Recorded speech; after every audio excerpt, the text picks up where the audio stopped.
Bonjour à tous, j'espère que vous allez tous bien. Ici Diana NK et bienvenue sur ma chaîne. Si on se réunit aujourd'hui, c'est pour parler d'une histoire politique très peu connue de tous. Il s'agit de l'histoire politique du Libéria. Premier État africain à avoir obtenu son indépendance et à avoir élu à la présidence une femme ou encore un ancien joueur de football, le Libéria s'est souvent inscrit comme étant un pays africain avant-gardiste. Mais ce pays qui a malheureusement souvent baigné dans les conflits et les divisions revêt une histoire bien particulière. Je vous invite donc à bien vous installer avec vos pop-corn et votre thé à porter, car c'est maintenant dans les Histopos.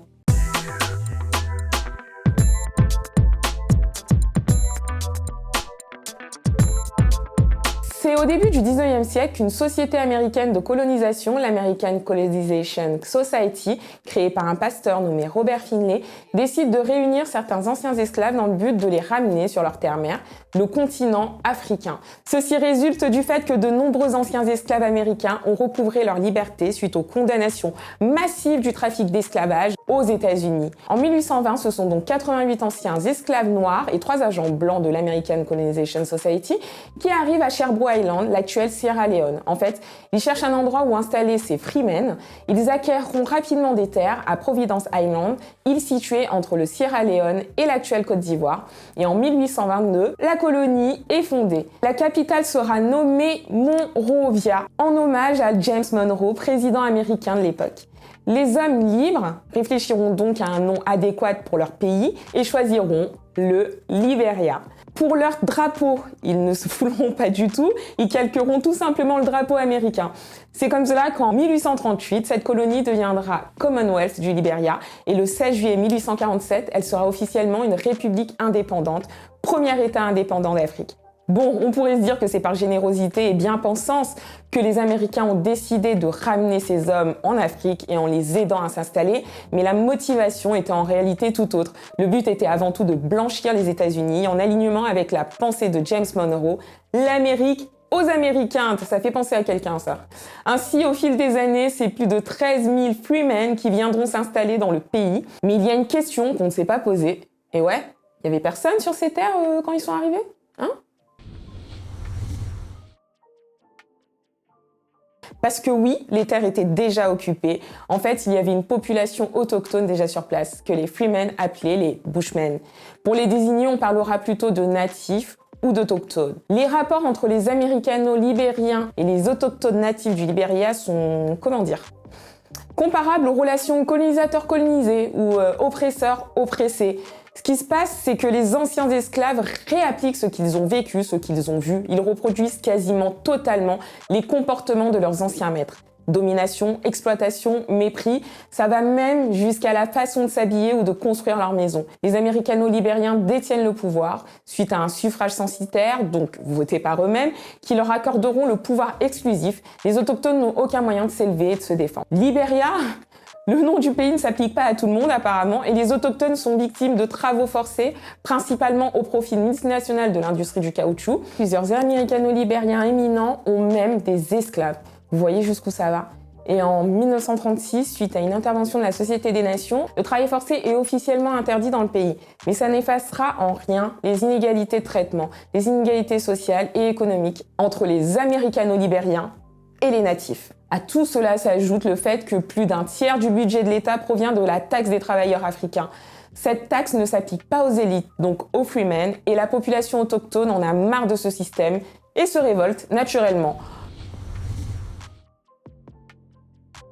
De nombreux soulèvements populaires auront donc lieu. C'est seulement en 1945 que les autochtones obtiendront le droit de vote accordé par William Tubman, 19e président du Libéria. Il met ainsi fin au suffrage censitaire, ce qui est en soi une grande avancée vers l'égalité au sein du pays. La politique de William Tubman, considéré comme le père du Libéria moderne, permettra au pays de s'ouvrir sur le monde et de connaître une situation économique plutôt favorable. Tubman construira le pays, surtout grâce aux investissements étrangers, hôtels, centres culturels et j'en passe. Tubman est à l'origine de beaucoup d'évolutions infrastructurelles au Libéria. Mais tout ceci ne fait en réalité que creuser les inégalités sociales dans le pays. Il faut savoir qu'à ce moment-là, les Américano-Libériens représentent en tout 5% de la population, donc vous voyez bien à quel point le pouvoir et les richesses sont concentrés entre les mains d'un tout petit groupe de personnes. Et cela s'ajoute au fait que sa politique se transformera vite en régime autoritaire. En 1949, il abrogera la règle constitutionnelle lui empêchant de briguer un troisième mandat. Et en 1955, il gagne les élections à 99%. Rien que ça, après 14 ans de pouvoir. Il devait vraiment être aimé, hein. Et en 1958, son parti politique, le True Whig Party, devient parti unique. Il restera au pouvoir jusqu'à sa mort, c'est-à-dire en 1971. Malgré ça, Tubman reste le père du Libéria moderne et celui qui aura fait un pas vers les autochtones. Après la mort de Tubman, son vice-président prend le pouvoir. Il s'agit alors de William Tolbert. Si vous vous souvenez bien, nous en avons parlé dans ma précédente vidéo sur Thomas Sankara. Si vous ne l'avez pas encore visionné, je vous invite à le faire. Cela étant dit, revenons sur William Tolbert. Celui-ci mènera une politique économique qui ne fera qu'accroître les clivages entre américano-libériens et autochtones, ce qui ne fera qu'encourager les révoltes. Les autochtones en ont marre que le pouvoir n'appartienne qu'aux Freemen. Et ce qui devait arriver, arriva. Le 12 avril 1980, un groupe de soldats avec à leur tête le sergent Samuel Doe, un autochtone, se rendent au domicile de Tolbert. Ils revendiquent leurs droits et veulent le pouvoir. William Tolbert et ses ministres seront exécutés par Samuel Doe et ses hommes. Il s'agit là d'un coup d'État. Souvenez-vous qu'à cette période, le pouvoir, on le prend souvent par la force. Suite à ce coup d'État, Samuel Doe devient président du Libéria et ainsi le premier président libérien autochtone. Il s'agit là de la fin d'une ère. Les problèmes, les conflits sont enfin terminés. Ah non, en fait non, c'est que le début.